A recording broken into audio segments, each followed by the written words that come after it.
दोस्तों daffodil 2.0 coaching centre में स्वागत है। दोस्तों आज हम जानेंगे हिंदी, और हिंदी में जो टॉपिक है हमारा वो है वर्ण। वर्ण किसे कहते हैं?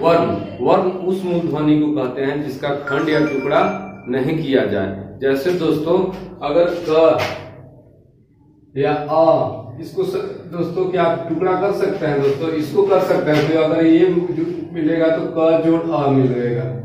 ठीक है दोस्तों, तो अ भी तो वर्ण ही है, तो इसका खंड या टुकड़ा नहीं किया जाए उसे हम वर्ण कहते हैं। दोस्तों वर्णमाला वर्णों के समूह को, अगर ये सारे वर्ण अगर मिल जाएंगे एक जगह इकट्ठे हो जाएंगे तो उसे हम क्या कहते हैं? वर्णमाला कहते हैं। यानी सभी वर्णों के समूह को वर्णमाला कहते हैं। वर्ण उस मूल ध्वनि को कहते हैं जिसका खंड या टुकड़ा नहीं किया जा सकते, जैसे क, अ, का, आ। वर्णों के समूह को क्या कहते हैं दोस्तों? वर्णमाला कहते हैं। हिंदी में हमारे कुल कितने वर्ण हैं? 52 52 हैं। कितने हैं दोस्तों? 52। ऐसे वर्ण के दो प्रकार होते हैं दोस्तों, स्वर वर्ण और व्यंजन वर्ण। स्वर वर्ण अब आते हैं दोस्तों। स्वर वर्ण किसे कहते हैं? स्वर वर्ण उसे कहते हैं कि जिसका उच्चारण करने में किसी दूसरे का सहायता नहीं लिया जाए। जैसे दोस्तों अ, आ, इसमें दोस्तों क्या किससे सहायता लेंगे दोस्तों? तो आपको क्या हम टुकड़ा कर सकते हैं? उच्चारण करने में क्या है दोस्तों? किसी का सहायता लेता है? नहीं लेता है। व्यंजन वर्ण किसे कहते हैं? जिसके उच्चारण करने में किसी दूसरे वर्णों का सहायता लिया जाए। जैसे क में क्या है दोस्तों? क जोड़ अ मिलकर बनता है दोस्तों। तो अ जो है ये क्या है दोस्तों? स्वर वर्ण है, यानी व्यंजन वर्ण है जो स्वर वर्ण की सहायता लेता है। ठीक है दोस्तों, अब आते हैं दोस्तों स्वर वर्ण। स्वर वर्ण कुल कितने होते हैं? अ आई से लेकर अ तक होते हैं। कुल 11 होते हैं दोस्तों। कितने होते हैं? 11 होते हैं। अ आ ई से लेके अ तक होते हैं स्वर वर्ण। अब आते हैं दोस्तों स्वर वर्ण के कितने भेद होते हैं? स्वर वर्ण के दो होते हैं, एक ह्रस्व स्वर और एक दीर्घ स्वर। देखिए दोस्तों, ह्रस्व स्वर में अ ई उ री आता है दोस्तों, और दीर्घ में आ ई उ ए आता है दोस्तों। ह्रस्व का है साइन भी है दोस्तों। अगर कोई भी मात्रा में अगर ये साइड रहे तो वो ह्रस्व होता है, और दीर्घ कौन होता है दोस्तों? कोई भी मात्रा में ये ई का मात्रा अगर रहे तो ये क्या होता है दोस्तों? दीर्घ होता है। जैसे इसमें ये मात्रा है दोस्तों, इसमें इधर से मात्रा है, ये क्या है? दीर्घ स्वर है। तो अब आते हैं दोस्तों व्यंजन वर्ण। व्यंजन वर्ण कौन कौन से होते हैं? कवर्ग से पवर्ग तक। कवर्ग क्या होता है? क ख ग से लेके अंग तक। पवर्ग प फ व म। कवर्ग से लेके क ख ग अंग से लेके प फ व म तक है। व्यंजन वर्ण के कितने भेद होते हैं? व्यंजन वर्ण के 4 भेद होते हैं। कौन कौन होते हैं? स्पर्श व्यंजन, अंतस्थ व्यंजन, ऊष्म व्यंजन और संयुक्त व्यंजन। दोस्तों स्पर्श व्यंजन में कौन कौन से वर्ण आते हैं? तो कवर्ग से लेकर पवर्ग तक, ये कितने? कवर्ग से लेकर पवर्ग तक आते हैं स्पर्श व्यंजन में। ये अलावा कहां तक आते हैं? किसमें? अंतस्थ में, या से लेके व तक। ऊष्म व्यंजन में कहा? तलावी स से लेके ह तक क्या होते हैं? ऊष्म व्यंजन होते हैं। और संयुक्त व्यंजन छ त्र ज्ञ स्र, ये संयुक्त व्यंजन होते हैं। दोस्तों अब हम लोग देखते हैं कि वर्ण में 52 कैसे होते हैं। ठीक है, देखिए दोस्तों संयुक्त स्वर वर्ण में क्या है दोस्तों? 11 है। ठीक है, व्यंजन वर्ण में 39 है। और हम बताते हैं यहाँ पे दोस्तों कि व्यंजन वर्ण 39 कैसे है। स्पर्श व्यंजन कितने हैं? 25। अंतस्थ व्यंजन कितने हैं? 4 यानी 4। और ऊष्म व्यंजन कितने हैं? 4। और संयुक्त व्यंजन कितने हैं? 4। और अन्य में अंग और क्या है? 2 है।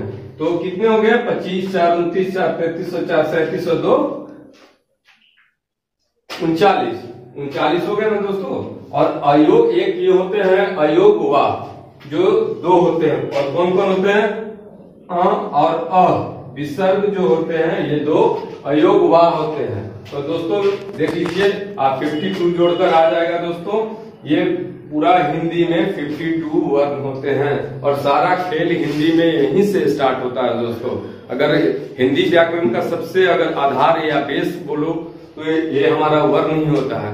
जैसे आप अगर अपना नाम को अगर लंबे में अगर वर्णों के समूह में तोड़ते हो तो क्या होता है, जैसे अगर नाम है दोस्तों, अगर आपके मोहन, दोस्तों मोहन, तो मोहन क्या है दोस्तों, म जोड़ ओ जोड़ ह जोड़ अ जोड़ न जोड़ अ। आपको देखिए दोस्तों यही वर्ण मिलकर ना आपका नाम मोहन बना दोस्तों। म ओ ह अ न अ, ये सब क्या है, वर्ण ही तो है। स्वर कुछ है स्वर वर्ण और कुछ है व्यंजन वर्ण। तो वर्ण से हमारे स्कूल के बच्चे के एग्जाम में और हमारे कंपटीशन के एग्जाम में वर्ण से प्रश्न पूछे जाते हैं जो कि बहुत इंपॉर्टेंट होते हैं। एक है वर्ण में उच्चारण स्थान, जैसे हम लोग जो भी वर्ड है, जो भी वर्ण है वो क्या क ख आखिर बोल कहाँ से बोलते हैं दोस्तों, हमारे बॉडी का जो पार्ट है ऊपर में कहाँ से बोलते हैं, तो उसके बोलते हैं उच्चारण स्थान। तो दोस्तों हमारे एग्जाम में आते ही हैं, उच्चारण करने में सहायता प्राप्त करते हैं। जैसे अ आ क ख ग घ अंग, ये सब कहाँ से बोले जाते हैं दोस्तों, कंठ से। कहाँ से बोलते हैं, कंठ से। फिर से बोलते हैं दोस्तों अ आ क ख ग घ अंग, ये सब कहाँ से बोले जाते हैं, कंठ से। अब आते हैं दोस्तों ई दीर्घ च छ ज झ य स, ये सब कहाँ से बोले जाते हैं, तालु से। री ट ठ ड ढ न र स, ये सब कहाँ से बोले जाते हैं दोस्तों, मूर्धा से। क थ द ध न ल स, ये सब कहाँ से बोले जाते हैं, दंत से। आप बोल के देखना, आप कभी भी उ प फ ब भ म, ये सब कहाँ से बोले जाते हैं, ओष्ठ से। बोले तो जाते हैं मुंह से ही सारी चीज, लेकिन मुंह के जो भी पार्ट अगर टच करता हो वही बोलते हैं कि उच्चारण वहीं से आता है। जैसे आप प में क्या है दोस्तों, आपका जो ओठ है ये दोनों सट जाता है प बोलने में, तो यही है। ए का क्या होता है दोस्तों, कंठ और तालु दोनों का ही सहायता होता है। ओ और औ बोलने में क्या होता है दोस्तों, कंठ ओष्ठ, यानी कंठ और ओष्ठ दोनों का सहायता लगता है। व का उच्चारण स्थान करने में क्या दोस्तों, दंतोष्ठ, यानी दांत और ओष्ठ, ये दोनों के सहायता से होता है। अंग न म, ये सब क्या होते हैं, नासिका से बोले जाते हैं।